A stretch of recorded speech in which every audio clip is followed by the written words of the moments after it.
Nous savons depuis longtemps que le monde n'est pas juste. Nous savons aussi qu'il faudra beaucoup de temps et d'efforts pour venir à bout de la pauvreté et de l'exclusion. Nous savons aussi que le monde est dangereux et que les périls peuvent intervenir à tout moment. Guerre civile ou étrangère, rivalités ethniques ou religieuses, oppression de factions sur les populations, que sais-je encore. On peut, face à ces défis, se demander ce que notre organisation peut faire de plus.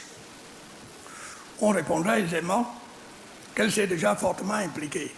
Jusqu'alors, nous avions affaire à des conflits locaux dont les conséquences dépassaient rarement les limites de la sous-région. Aujourd'hui, nous sommes menacés par une entreprise de déstabilisation d'envergure mondiale. À l'offensive en Irak et en Syrie, elle a étendu ses tentacules au cours des dernières années jusqu'au Mali, puis à l'ensemble de la zone sahélienne. Par l'entremise du terrorisme, elle fait également peser sa menace sur l'ensemble de la planète.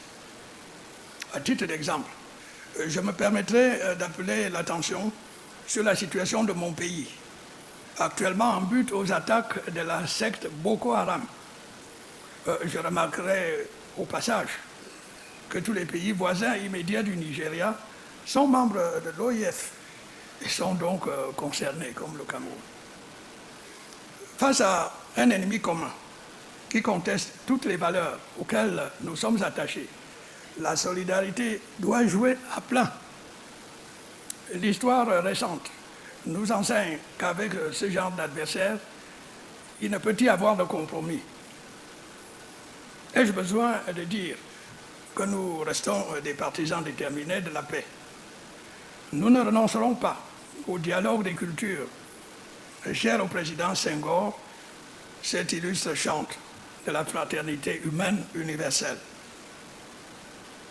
En second lieu, la solidarité qui nous unit doit également continuer à s'exercer dans le domaine du développement. En effet, la plupart de nos pays sont encore en développement. Or, nous savons que les objectifs du millénaire pour le développement, qui viendront à échéance l'an prochain, ne seront pas atteints. Le relais sera pris par l'agenda post-2015. Il est impératif que les retards accumulés soient rattrapés. Ce n'est que de cette façon que l'on pourra faire reculer la misère, creuser où se forge l'extrémisme et la révolte. Mais la misère, c'est aussi le milieu où se développent les pandémies, et notamment le virus Ebola. Ces derniers, vous le savez, sèment la désolation dans certains pays frères. Là également, l'urgence de la solidarité s'impose à tous. J'ajoute que si les femmes et les jeunes, qui composent les 3/4 des populations de la plupart de nos pays, obtiennent, comme s'y emploie l'OIF, un accès égal à la santé, à l'éducation et à la formation, nous aurons fait un pas décisif vers le progrès de nos sociétés. Il est donc heureux que nous ayons choisi comme thème pour notre 15e sommet « Femmes et jeunes en francophonie, vecteurs de paix, acteurs de développement ». À cet égard, l'accent que nous mettons sur les aspirations des femmes et des jeunes devra prendre la forme de programmes et de projets concrets. De la sorte, nous donnerons aux femmes et aux jeunes les moyens nécessaires pour lutter contre la pauvreté, la faim et la maladie. Cette nouvelle frontière est bien conforme à la tradition humaniste de notre organisation. À côté de ces tâches fondamentales, bien d'autres requièrent notre participation.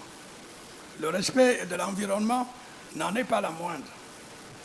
Les pays d'Afrique centrale ont le sentiment qu'en préservant la grande forêt du bassin du Congo, ils contribuent de façon significative à la réduction des gaz à effet de serre.